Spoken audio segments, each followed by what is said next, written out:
नमस्कार, धर्म ज्ञान के दर्शकों का स्वागत है। मैं कविता राणा, मेरे साथ मौजूद है जाने माने एस्ट्रोलॉजर मयंक शर्मा जी। धन्यवाद कविता जी, और धर्म ज्ञान के सभी दर्शकों को मेरी ओर से बहुत बहुत नमस्कार।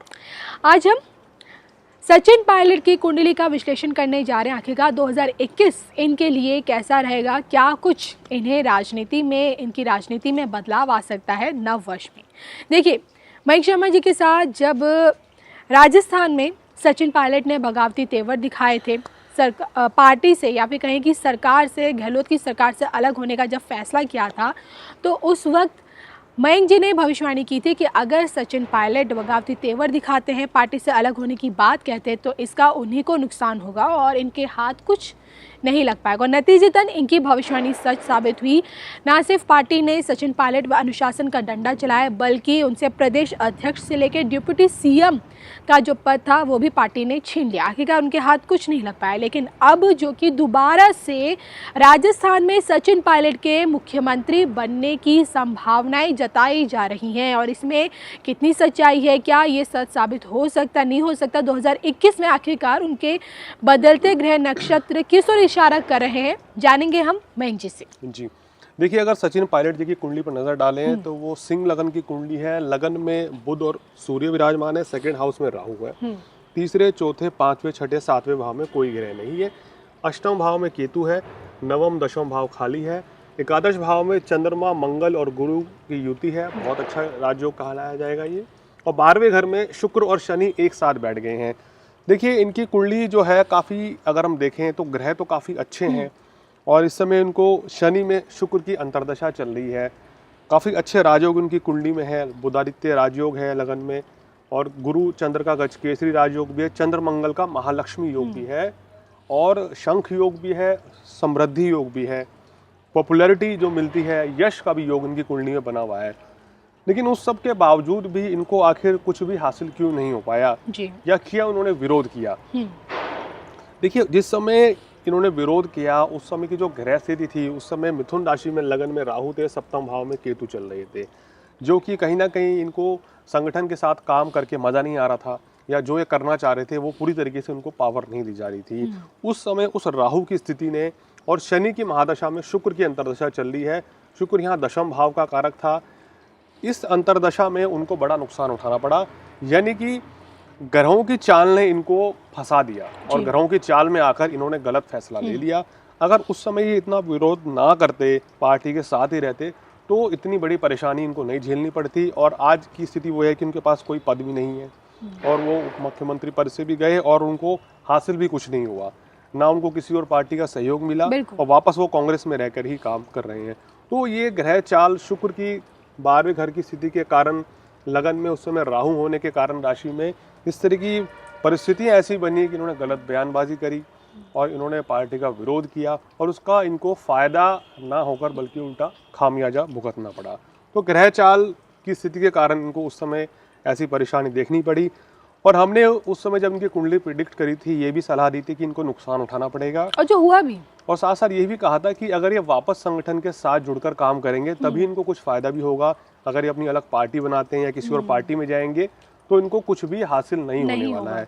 तो वापस वही आए हैं, ये वापस पार्टी में जुड़े हैं। अगर ये पार्टी में साथ रहकर जुड़कर ही काम करेंगे तो वही इनके लिए अभी बेहतर रहता हुआ नजर आ रहा है, क्योंकि व्यक्तिगत इनके खुद के स्तर पर अभी या किसी और पार्टी के सहयोग को देखें तो वो अभी इनको नजर नहीं आ रहा है कि इनको कोई बेहतर सहयोग मिले।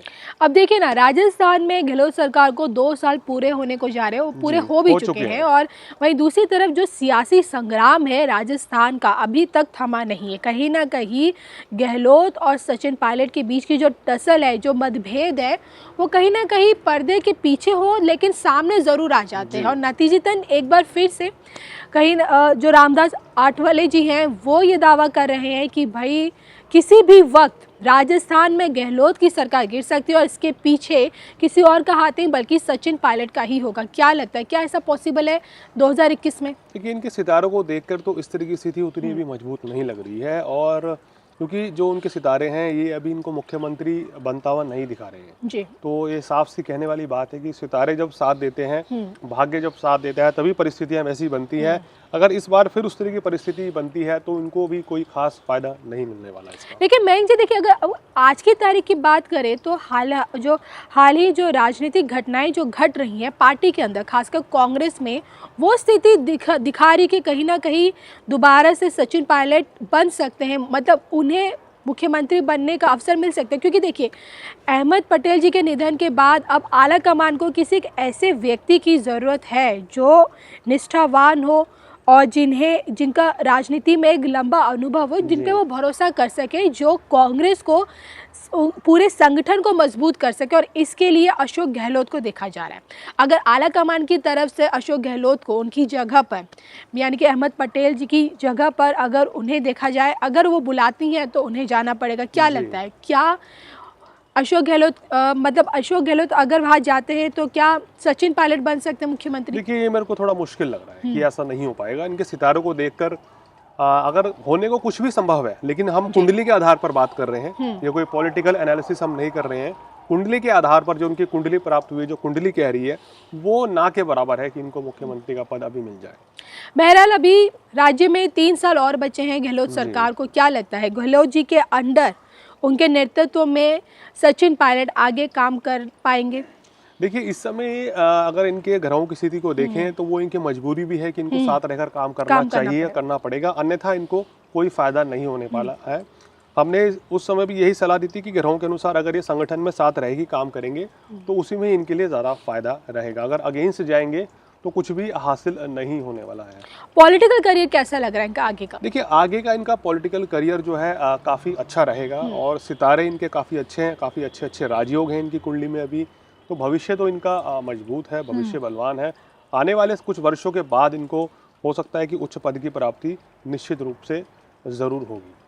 पार्टी में रहकर आगे ने उच्च पद की प्राप्ति हो सकती है या फिर किसी और पार्टी को आगे फ्यूचर में ज्वाइन कर सकते हैं, ऐसा लगता है आपको? देखिए, अगर ये अपनी कोई पार्टी बनाते हैं तो उसमें तो इनको कोई फ़ायदा नहीं मिलेगा। अगर किसी और पार्टी में चले भी जाते हैं, किसी भी पार्टी में चाहे, तो भी इनको बेनिफिट मिलेगा। क्योंकि हमारा मानना है कि अगर आपका अच्छा समय आ गया जी, तो अगर आप परिवर्तन करते हैं उस समय पर, तो वो सुखद ही होता है, लाभकारी होता है।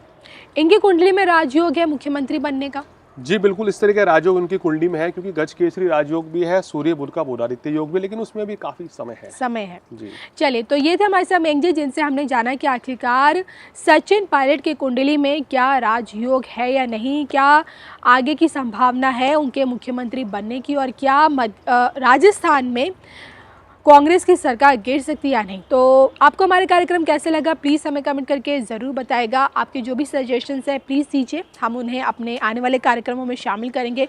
कोशिश करेंगे कि आपकी उम्मीदों पर हम भी खरे उतर सकें। और इसी के साथ मुझे मयंक जी को दीजिए इजाज़त। नमस्कार।